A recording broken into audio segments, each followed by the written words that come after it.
সময়টা 1884 খ্রিস্টাব্দ 21 এপ্রিল। হঠাৎ ঠাকুরবাড়ির অন্দরমহলে এক বিরাট ঘটনা, যার ফলস্বরূপ সদ্য বিবাহিত রবীন্দ্রনাথের মনে জমল নিকষ কালো বিষাদের মেঘ, যা কাটিয়ে ওঠা কবির জীবনে ছিল অত্যন্ত কঠিন। কারণ তিনি তো ষড়রিপুতে গড়া রক্ত মাংসের মানব। বাঙালি ঠাকুর বলতে দেবী দুর্গার পর অবশ্য রবি ঠাকুরকেই বোঝেন। বাঙালির যে মর্মে মর্মে শিরায় উপশিরায় জীবনের প্রতি মুহূর্তে রবি বাস করে তা বলার অবকাশ নেই। অসাধারণ লেখনীর দ্বারা তিনি মানুষের প্রতিটা ছোট বড় মুহূর্তকে সাজিয়েছেন তার কলমের জাদুতে। তিনি যে আমাদের জীবনধারা অঙ্কন করে চলেছেন প্রতিনিয়ত। তার কলম প্রথম ছোঁয়া পায় মানুষের জন্ম মুহূর্ত থেকেই। সেই নবজীবনকে তিনি স্বাগত জানিয়ে কলমরূপী বরণডালার মধ্যে দিয়ে লিখে গেছেন, হে নূতন দেখা দে কারবার, জন্মের প্রথম শুভক্ষণ। হে নূতন। হ্যাঁ, স্টেজে যেই দীপ্তমান মানুষটি এই বক্তব্য তুলে ধরছেন এক ঝাঁক নরনারীর মাঝে, তার নাম অপূর্ব গঙ্গোপাধ্যায়। আমরা তাকে অপূর্বদা বলে ডাকি। তিনি যে এত বড় গবেষক তা তার আচরণ দেখে ধরতে পারা যায় না। নিতান্তই একজন সাধারণ মানুষ, পরনে একটা সুতির পাঞ্জাবি, ধুতি আর একটা শাল, কাঁধে শান্তিনিকেতনের ব্যাগ। বাকি কথা আমরা তার মুখেই শুনছি অনুষ্ঠান চলাকালীন দর্শক আসনে বসে। এই বক্তৃতা শুনছেন দর্শকরা মুগ্ধ হয়ে। অপূর্ব গঙ্গোপাধ্যায়। ছোটবেলায় আমি কোনোদিন রবি ঠাকুরের প্রতি আকৃষ্ট হইনি, কারণ তাকে বোঝার বোধ শক্তি আমার ছিল না। সত্যি বলতে বুঝতে পারতাম না। তার কোনো লেখা পড়তাম না আমাদের পাঠ্য বইয়ের বাইরে। এখন বড় হয়ে ছোট ছোট মুহূর্তে বিদ্যমান হতে দেখছি তাকে। সবার জীবনেই তিনি তার কলম চালিয়েছেন স্বাধীনভাবে। আমার জীবনে তিনি কোথায়, সেটা আমার জীবন দিয়েই বোঝাচ্ছি। না, আমার জন্ম তার মতো কোনো অভিজাত পরিবারে নয়। জন্মানোর পর আমার মুখে পড়েনি সোনার চামচে করে মধু। জন্মের 5 বছর পর আমার মা গত হন। 5 বছর মানে সত্যি তখন কিছু বোঝার মতো ছিল না। তবে আগেই বুঝে গিয়েছিলাম দোলনা ঠেলার মানুষটা আর আসে না আমার কাছে। কেন তা জানি না। বড় হলাম অন্যদের কাছে। বড় হয়ে যখন রবি ঠাকুরকে চিনতে শুরু করলাম, আমি তো অবাক। আমার কথা তিনি জানলেন কি করে? অন্য ঘটনা মনে না থাকলেও মায়ের অনুপস্থিতি ঠিকই বুঝতে পারতাম। তখন আমি সেই সবে তার লেখা পড়ে কাঁদতে শুরু করেছি। মাকে আমার পড়ে না মনে। শুধু কখন খেলতে গিয়ে হঠাৎ অকারণে একটা কিশোর গুনগুনিয়ে কানে আমার বাজে, মায়ের কথা মিলায় যেন আমার খেলার মাঝে। মা বুঝি গান গাইতো আমার দোলনা ঠেলে ঠেলে। মা গিয়েছে যেতে যেতে, গানটি গেছে ফেলে। মনে মনে একটা অসম্ভব রাগ হতে লাগলো। তিনি আমার ঘটনাটা দেখলেন নীরবে। আমার আর মায়ের লেখা লিখে নাম অর্জন করলেন, তবে আমার পাশে এসে কলম দিয়ে কেন মায়ের জীবন বড় করলেন না? কেন? পড়াশোনা করতে ছোটবেলায় কার ভালো লাগে বলুন তো? আমারও লাগতো না। আমার পড়াশোনা গ্রামে, সবে মাত্র গরম ভেদ করে জলদ তার জলধারা ফেলছে মাটির বুকে। নব ধানের অঙ্কুর সবে বেরোতে শুরু করলো। কয়েকদিন পর বৃষ্টির পরিমাণ বাড়তে না বাড়তেই বর্ষার ছুটি পড়েছে। এইমাত্র আমি আর আমার কয়েকজন বন্ধু মিলে বাড়ি ফিরছি আনন্দ করতে করতে। আনন্দ আর উৎসাহের তো সীমা নেই আমাদের, আর থাকবে নাই বা কেন। কালো মেঘ সরে সূর্যি মামার হঠাৎ আগমন হলো, সাথে ছুটির আনন্দ। প্রাইমারিতে আমাদের একটা কবিতা পড়েছিলাম, যার নাম ছুটি। বলতে শুরু করলাম সবাই মিলে। মেঘের কোলে রোদ হেসেছে, বাদল গেছে টুটি, আহা হা হা হা, আজ আমাদের ছুটি রে ভাই, আজ আমাদের ছুটি। কি অসম্ভব মিল! যেন মনে হলো তিনি একটা ছাঁচ বানিয়েছেন, আর আমাদের তাতেই বুঝতে হবে তার মতো করে। এটা ভেবে বড্ড বিরক্ত হলাম। ভাবলাম সব বিষয়ে তিনি নাক গলান, ব্যাপারটা তো সুবিধের নয়। সামলে এড়িয়ে চলা উচিত এনার কাছ থেকে। গ্রাম বাংলায় থাকতাম, তাই সেখানে হরি নামের চল আছে। বিশেষ করে বৈশাখ জ্যৈষ্ঠ করে প্রতি গ্রামে পাড়ায় হতো নাম গান। এখনো হয় যদিও। একবার গেছি কয়েকজন মিলে সেই কীর্তন শুনতে। রাস্তায় একজনকে জিজ্ঞেস করায় সে বলল পালার নাম রাসলীলা। রাসলীলা? সে তো অসম্ভব সুন্দর পালা গান, শুনতে যেতেই হবে। যেহেতু ধর্মীয় ব্যাপার, তাই রবি ঠাকুর হয়তো এখানে থাকবেন না, তাই ভেবে গেলাম বেশ মজা করতে করতে। যথারীতি শুরু হলো পালা গান। কিছুক্ষণ হবার পর এলো রাধারানী সাজছেন তার কৃষ্ণের জন্য, আর বেরোবেন কুঞ্জের দিকে। সেই অভিসার বোঝাতে গিয়ে কীর্তনিয়া গান ধরলেন। গহন কুসুম কুঞ্জ মাঝে মৃদুল মধুর বংশে বাজে। আমি জানতাম না এটা কার লেখা। জানা সম্ভব কি করে, তার ঝুলিতে যদি এত কিছু থাকে।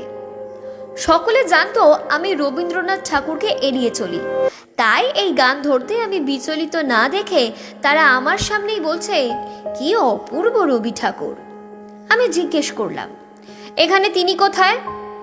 বলল, এটা তো তারই গান। শুনে খুশি হব না মন মরা হব বুঝতে পারছি না, কারণ সত্যি খুব চমৎকার গান। অন্যদিকে আমি তাকে এড়িয়ে চলার মনোভাব নিয়ে বসে। কি আর করি, উঠে তো আসা যায় না, তাই বসে শুনলাম। মনে মনে ভাবতে লাগলাম, সত্যি অপূর্ব। এরপর ছেলেবেলা কাটিয়ে শহরের দিকে পা বাড়ালাম। কোনোদিন সেই রকম ভাবে চেনা হয়নি শহরকে। অচেনা অজানা পরিবেশ, কোনো কাউকে চিনি না। কি যে হবে আমার সেই ভাবনা ঘুরপাক খেতে লাগলো মাথার মধ্যে। এলাম উচ্চ শিক্ষা নিতে, কিন্তু এত উচ্চ ঘরে ছেলেদের সাথে পাল্লা দিতে পারবো তো, তাই নিয়ে চিন্তিত। সাধারণ ঘরের সাধারণ ছাত্র, কয়েকদিন হলো নতুন শহরে আছি। পরিচয় হলো একজন শহরের মেয়ের সাথে। সে খুব সাহায্য করেছিল শহরের রূপ দর্শনে। আস্তে আস্তে আকৃষ্ট হয়ে পড়ি সেই রমণীর প্রতি। সেই প্রথম আমি একটা গান গেয়েছিলাম অন্তর থেকে। আমি আকাশে পাতিয়া কান, শুনেছি শুনেছি তোমারই গান। আমি তোমারে সঁপেছি প্রাণ গো বিদেশিনী। ভুবন ভ্রমিয়া শেষে আমি এসেছি নূতন দেশে। আমি অতিথি তোমারই দ্বারে, ও গো বিদেশিনী। এরপরই আস্তে আস্তে কখন যে রবি ঠাকুরকে ভালো লাগতে শুরু করলো জানি না। সবই এরপর ঠিকঠাক চলছে। আমি পড়াশোনা চালিয়ে যাচ্ছি। শহরের সাথে সেই রমণীকেও গভীরভাবে চিনতে চাইছি শুধু। তার সাথে প্রথম জোড়াসাঁকোর বিখ্যাত দাওয়াবাড়ির দুর্গাপুজোতে গেছিলাম। একই জায়গায় বলে ঠাকুর বাড়িও গেলাম। সে কি সুন্দর পরিবেশ, সাথে প্রথম প্রেমের ছোঁয়া।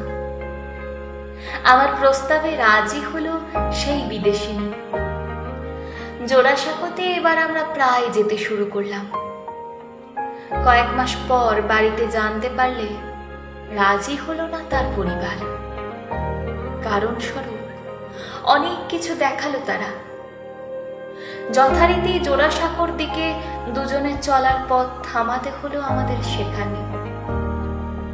সেই দুঃখের সঙ্গী হলো ঠাকুর বাড়ির অন্দর থেকে ভেসে আসা গান।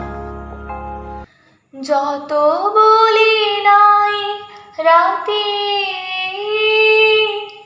মলিন হয়েছে বাতি, মুখ পানে চেয়ে বলে না না না, ও যে মানে না মানা। আঁখি ফেরাইলে বলে না না না, ও যে মানে না মানা। শেষ হলো আমার পড়াশোনা। অনেক খোঁজ করে পেলাম এক চাকরি। কয়েক মাস বেতন কম ছিল, তবে পরে পরে সেটি বাড়তে থাকে। সাথে চলছে আরো উচ্চ শিক্ষার প্রস্তুতি। এবার অনেক দায়িত্ব এসে বর্তালো আমার ওপর। অফিস বাড়ি করতে করতে ক্লান্ত বিধ্বস্ত আমি। দেহে যে আর প্রাণ অবশিষ্ট থাকে না। এই শহরের কালো মেঘ যেমন ঠাকুরকে ছুঁতে এসেছিল বলে তিনি দূর দিকে এক জায়গায় তৈরি করেছিলেন শান্তির জন্য, আমারও একটু শান্তি চাই এই দৌড়ের মধ্যে থেকে। আর তত বাড়ছে আমার ক্ষুধা, ভানুকে জানার ক্ষুধা। শুরু করলাম একটার পর একটা বই পড়া। যেমন করে রাহু গ্রহণ চলাকালীন গিলে ফেলে সূর্যকে, ঠিক তেমন ভাবেই গিলতে শুরু করলাম একটার পর একটা। হঠাৎ এক জমি সংক্রান্ত কাজের জন্য যেতে হলো দেশের বাড়ি। এই সন্ধানেই তো আমি ছিলাম একটু বাইরে যাওয়ার, তাই দেরি না করে অফিসে ছুটি নিয়ে তল্পি তল্পা গুটিয়ে চললাম। ঘটলো আর এক ঘটনা। যেই জন্য এত শখ করে যাওয়া, তা কি এত সহজে হবে নাকি? আবারও প্রেমে পড়লাম আমি। এইবার শহরের মেয়ে নয়, সাধারণ একজনের। অসাধারণ কাউকে খুঁজতে গিয়ে আমি জীবনের গোলক ধাঁধায় পড়ে গিয়েছিলাম। তাই সাধারণ কাউকে পেতে চাইলাম, যাতে ছোট ছোট মুহূর্তগুলো সত্যিই সুন্দরভাবে উপভোগ করতে পারি। তার রূপ কিছুটা কৃষ্ণকলির মতো। মেঘলা দিনে দেখেছিলে মাঠে কালো মেঘ, কালো হরিণ চোখ, ঘুমটা মাথায় ছিল না তার মোটে, মুক্ত বেনি পিঠের পরে লোটে। কালো তা সে যতই কালো হোক, দেখেছি তার কালো হরিণ চোখ। কৃষ্ণকলি আমি তারে বলি। পরে তার সাথেই ঘর বেঁধেছি আমি। নতুন সংসারে পা দিয়েছি সদ্য। সংসার নামক বিষয়ে খুব একটা চোখ দিতে হয়নি কোনোদিনই আমায়, কারণ আমার সব কাজে আমার স্ত্রী সাহায্য করত। লোকের বিভিন্ন নেশা থাকে, বই পড়া এখন আমার এক নেশা। সুবিধে বেশ আছে এতে, বিষয়গুলো বেশি করে জানতে পারছি, এটাই আমার কাছে সব থেকে বড় বিষয়।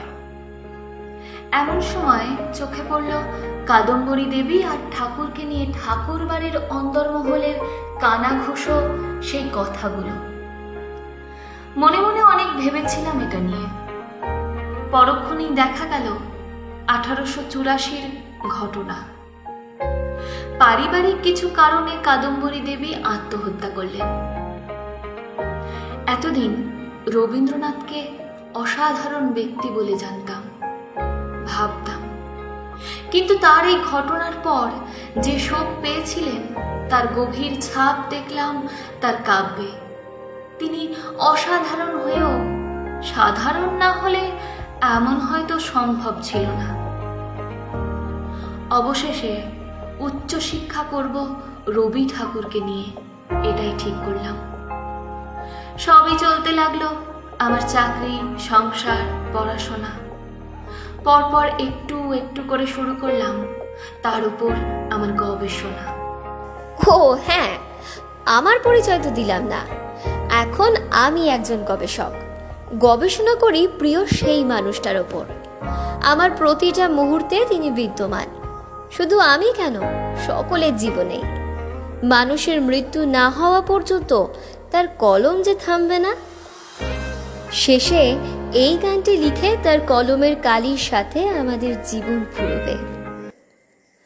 পূরবে আলোর সাথে পড়ুক প্রাতে দুই নয়নে, পূরবে আলোর সাথে পড়ুক প্রাতে দুই নয়নে, নিশীথের অন্ধকারে গভীর ধারে পড়ুক প্রাণে, নিশিদিন এই জীবনে সুখের পরে দুঃখের পরে, শ্রাবণের ধারার মতো পড়ুক ঝরে পড়ুক ঝরে। কয়েক মিনিটের বক্তৃতাতে গোটা মঞ্চ হাততালিতে ফেটে পড়ছে। অপূর্বদা সবাইকে থামিয়ে একটি বড় কথা বললেন, যেটা সত্যিই মনে দাগ কাটার মতো। নিজেকে অসাধারণ ভেবে রবীন্দ্রনাথকে খুঁজতে গেলে তুমি পাবে শূন্য, সাধারণভাবে খুঁজলে তুমি হবে পরিপূর্ণ।